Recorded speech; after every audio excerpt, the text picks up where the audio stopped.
Are you afraid of having your Amazon account shut down by Amazon? There are some key things you can do to prevent it.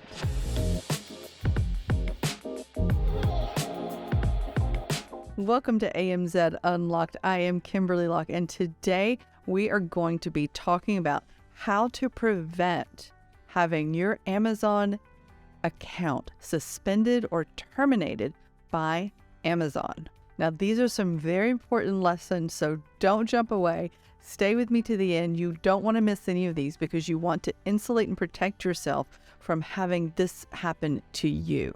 Now, luckily, I've never had it happen, but I know other people who have, and there are certain things you can do to make sure that you prevent it. So when you sign up for your Amazon Seller Central account, you agree to abide by everything within Amazon's Business Solutions Agreement. If you break any of these rules, Amazon has the right to suspend or terminate your selling account. There are a few simple steps that you can take to make sure that you are protecting yourself from having this happen to you, because it's much easier to prevent this from happening than to correct course after it's already happened and get things reinstated. Now, this list is not exhaustive, but it is quite comprehensive, so stick with me through to the end. Make sure that you get all of this information so you are able to protect yourself from having this happen to you. Now, some really basic, simple things you can start with is making sure that you're keeping everything up to date within Seller Central. Make sure all your details stay up to date, that you're making sure your tax information is up to date. Those are the type of things that you need to make sure that you're attending to on a regular basis. You want to make sure that you're complying with all of Amazon's rules, all of their terms of service, and that you're not violating any laws or regulations. These include safety laws and intellectual property laws as well. So let's go through some of the major policies that tend to lead people to getting suspended or terminated the most, so you can know how to keep this from happening to you. One of the biggies has to do with your product listing. You need to make sure that all of the information in your product listing is accurate and you're not misrepresenting what you're offering. Make sure that everything is accurate, your descriptions, your photos, and make sure that you are pricing fairly. Amazon does have some rules about minimum pricing, and you want to make sure that just so you convert, that you're staying within a similar pricing range to your competitors. So images are one of the biggest things that can get your listing shut down. And if they're really bad violations, you could get your whole account suspended or terminated. You want to make sure that your images are within the terms of service guidelines, and those do change from time to time. So you want to make sure that you're staying on top of what Amazon is putting out as far as their rules. But some of the basics don't change. You need to make sure that your images are accurate representations of your product. You're not including any watermarks or logos or branding that's not related to your product. For the hero image especially, you're supposed to have it on a white background. You want to take up as much space as possible just to help your click-through rate. You want to have that image of your product taking up as much real estate in that image as possible and not having empty white space. So make sure that you're getting high quality, high resolution images that really can take up that entire space.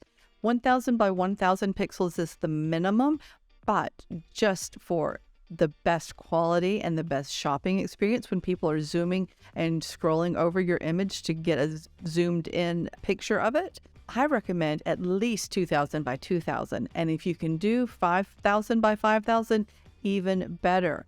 That also makes it easier to prevent having someone steal your images and use them. Now, another thing on your listing that you need to make sure that you're being very accurate with is your titles and your description. You need to be accurate and you need to avoid promotional language. You're not allowed to say anything about promotions within your description and your title. You also aren't allowed to put other brand names in your title or your description. There is an exception though, if you're making a product that is compatible with another product, and that's one of the main selling features, like you're selling an iPhone case. or you're selling an adapter that is suitable for a couple of different brands. You can put that in your description, your bullet points, but you need to make sure that you're using the right language, compatible or suitable for iPhone, whatever it may be. Some things that you're prohibited from selling include counterfeit items. You can't sell a knockoff Gucci bag. That is against Amazon's terms of service. You also can't sell illegal drugs of any type, and that includes prescriptions that may be legal in one country but aren't legal in the country you're selling in. You also aren't allowed to sell any tobacco products like cigarettes or cigars or chewing tobacco. Now, you can sell accessories for these. There are lots of different niches that accommodate things like that, like cigar accessories, but you're not allowed to sell the actual cigars themselves. You also can't sell any hazardous materials, any chemicals or anything that might be harmful to the consumer or the environment. Amazon has a whole list of words that can get your listing suspended. Things that have to do with different cures or different environmental things or different pesticides, different contaminants. Those certain words can really get your listing shut down quickly. And something as innocuous as biodegradable can get your listing shut down or your account suspended. And I actually know someone who had that happen to them, and they weren't able to get in and change it because of the way their account was suspended for using this. But they were able to fix it because they created their listing using ZonGuru's listing optimizer. So they went into listing optimizer, took out the offending word, pushed the button that published their listing directly to Amazon, and that fixed the problem, and they were able to get back in. But as the old saying goes, an ounce of prevention is worth a pound of cure. So making sure that you're preventing using these words in your listing at the beginning is really worthwhile. Unfortunately, Amazon doesn't publish a list, but there are lots of sources out there that do kind of keep a tally of certain words that they have proven to be offensive to Amazon. And I will put a link in the description to where you can find one of those lists. Now, I'm sure you have probably seen in the news some of the accounts of how certain big sellers have been completely shut down on Amazon because of their abuse of reviews. Reviews are a huge thing with Amazon, and they are working very hard to make sure that all of the reviews are legitimate. So violating the review policies can get you shut down or suspended very fast. You want to make sure that you're not offering any incentives to anyone to provide you with a positive review. You have to be very careful in your language when you ask for reviews, and you are allowed to ask for a review. Now, Amazon has an amazing program where you can actually allow them to request reviews from your customers. That way, it is completely within terms of service because Amazon is the one sending out the email. So I highly recommend using that. You have to be very specific with your language to not violate Amazon terms of service when it comes to asking for reviews. When you ask for a review, you can ask for honest feedback. You can say, we'd appreciate it if you leave us a review. You can't say, leave us a good review and we'll give you such and such, or it's like a gift card. You can't do that. You also cannot say something as simple as, if you enjoyed our product, please leave us a review. That's still asking for a positive review because you're saying, if you enjoyed the product, leave us a review. So you have to be really, really careful. That's why I highly recommend just using Amazon's review request service directly. Let them ask. That way it's completely within terms of service and you've eliminated the risk. But there are still other places you can get in trouble when it comes to reviews. You cannot post your own reviews, and you can't ask family and friends to leave reviews. I don't know how they find out, but they're really smart and they can track down and identify if a review is not valid and it's someone that you know. Now, Amazon is taking all kinds of measures to prevent fake reviews, which is only a good thing. It's going to make the whole experience better for all sellers because the reviews are going to be legitimate and no one is going to have an advantage by going out and buying reviews. And I've actually, even within the last couple of weeks, seen someone on a Facebook page ask where they can go and find a service to buy reviews. And that is some completely against terms of service and will get you shut down and potentially barred permanently. Now, intellectual property rights. This is a big thing. As a private label seller, I'm working very hard to create unique products. I have patents on my products.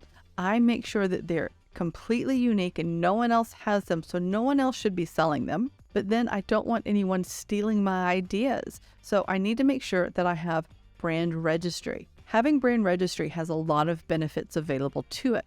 It allows you to use A+ content. It allows you to use additional advertising types within the PPC platform. But it's also, at the core, is there to protect your intellectual property.